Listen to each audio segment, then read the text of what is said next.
Hello friends, Radhe Radhe, जय श्री कृष्णा। स्वागत है आप सबको अपने यूट्यूब चैनल किसलर में। तो फ्रेंड्स, आज मैं जीके जैसे टॉप 15 क्वेश्चन लेकर आई हूँ।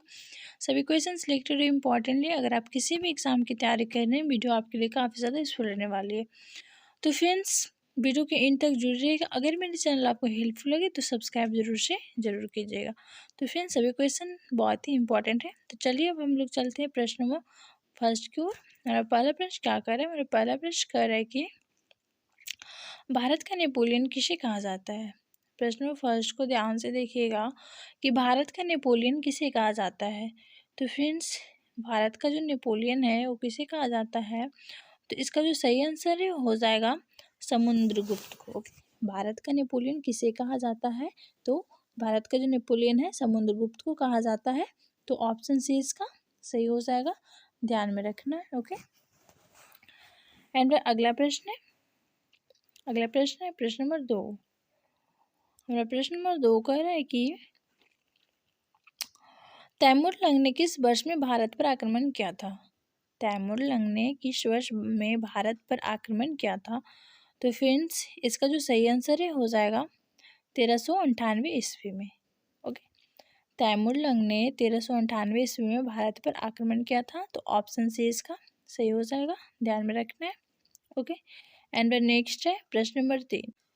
और प्रश्न नंबर 3 कह रहे हैं कि लोधी वंश का संस्थापक कौन था? तो फ्रेंड्स, एक क्वेश्चन का आंसर हमें कमेंट बॉक्स में जरूर से जरूर बताइए कि लोधी वंश का संस्थापक कौन था। ओके, एंड अगला प्रश्न है प्रश्न नंबर 4। प्रश्न नंबर 4 कह रहे हैं कि मोहम्मद गजनी किस वंश का था?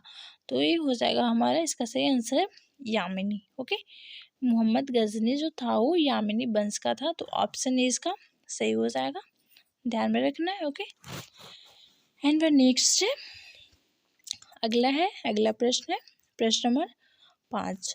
हमारा प्रश्न नंबर 5 कह रहा है कि भगवान महावीर का प्रथम शिष्य कौन थे? भगवान महावीर का जो प्रथम शिष्य थे वो कौन थे? तो फ्रेंड्स, इसका सही आंसर हो जाएगा जमाली। ओके, जमाली जो थे वो भगवान महावीर का प्रथम शिष्य थे। तो ऑप्शन ए इसका सही हो जाएगा, ध्यान में रखना है। ओके, एंड अगला प्रश्न है प्रश्न नंबर 6। प्रश्न नंबर 6 कह रहा है कि आजीवक संप्रदाय के संस्थापक कौन थे? आजीवक संप्रदाय के जो संस्थापक थे कौन थे? तो इसका सही आंसर हो जाएगा मखली गोसाल। ओके, आजीवक संप्रदाय के जो संस्थापक थे वो मखली गोसाल जी थे। तो ऑप्शन बी इसका सही हो जाएगा, ध्यान में रखना है। ओके, एंड नेक्स्ट है प्रश्न नंबर 7। हमारा प्रश्न नंबर 7 कह रहे कि शून्य की खोज किसने की थी? शून्य की जो खोज है किसने की थी, यानी कि किनके द्वारा की गई थी? तो फ्रेंड्स, इसका जो खोज है आर्यभट्ट के द्वारा की गई थी। तो ऑप्शन बी इसका सही हो जाएगा कि शून्य की जो खोज है वो आर्यभट्ट के द्वारा की गई थी। ओके, तो बहुत ही बीबीआई क्वेश्चन है, इसे नोट कर लीजिएगा। ओके, एंड नेक्स्ट है प्रश्न नंबर 8। प्रश्न नंबर 8 कह रहे कि प्राचीन भारत में कौन सा विद्या अध्ययन का केंद्र नहीं था? प्राचीन भारत में कौन सा विद्या अध्ययन का केंद्र नहीं था? तो फ्रेंड्स, इसका सही आंसर हो जाएगा ऑप्शन ए कौशाम्बी। ओके, प्राचीन भारत में कौन सा विद्या अध्ययन का केंद्र नहीं था? तो कौशाम्बी का। ओके, एंड अगला प्रश्न है प्रश्न नंबर 9। प्रश्न नंबर 9 कह रहा है कि भारतीय स्वतंत्रता के समय भारतीय राष्ट्रीय कांग्रेस का अध्यक्ष कौन थे? भारतीय स्वतंत्रता के समय भारतीय राष्ट्रीय कांग्रेस का जो अध्यक्ष थे वो कौन थे? तो फ्रेंड्स, इसका सही आंसर हो जाएगा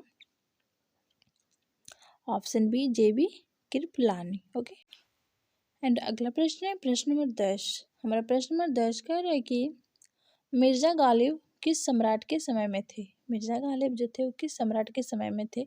तो फ्रेंड्स, ये हो जाएगा हमारा बहादुर शाह द्वितीय के समय में। ओके, मिर्जा गालिब जो थे वो बहादुर शाह द्वितीय के समय में थे। एंड अगला प्रश्न है प्रश्न नंबर 11। तो फ्रेंड्स, प्रश्न नंबर 11 को देखने से पहले अगर मेरी वीडियो आपको पसंद आ रही है तो लाइक शेयर एंड सब्सक्राइब जरूर कीजिएगा। तो चलिए हम लोग चलते हैं प्रश्न की ओर से। हमारा प्रश्न नंबर 11 कह रहा है कि निम्न में किस फसल का ज्ञान वैदिक काल के लोगों को नहीं था? तो फ्रेंड्स, वैदिक काल के लोगों का किस फसल का ज्ञान नहीं था? तो तंबाकू का। ओके, तो ऑप्शन से इसका सही हो जाएगा, ध्यान में रखना है।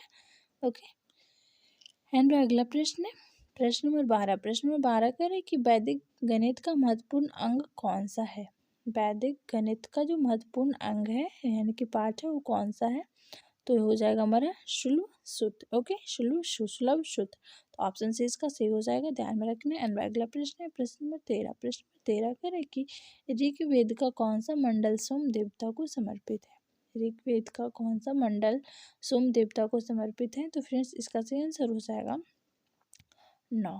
ओके, ऑप्शन बी, ऋग्वेद का जो 9वां मंडल है वो सोम देवता को समर्पित है। ओके, सो ध्यान में रखना। एंड अगला प्रश्न है प्रश्न नंबर 14। प्रश्न नंबर 14 करें कि चरक संहिता चिकित्सा की किस शाखा से संबंधित है।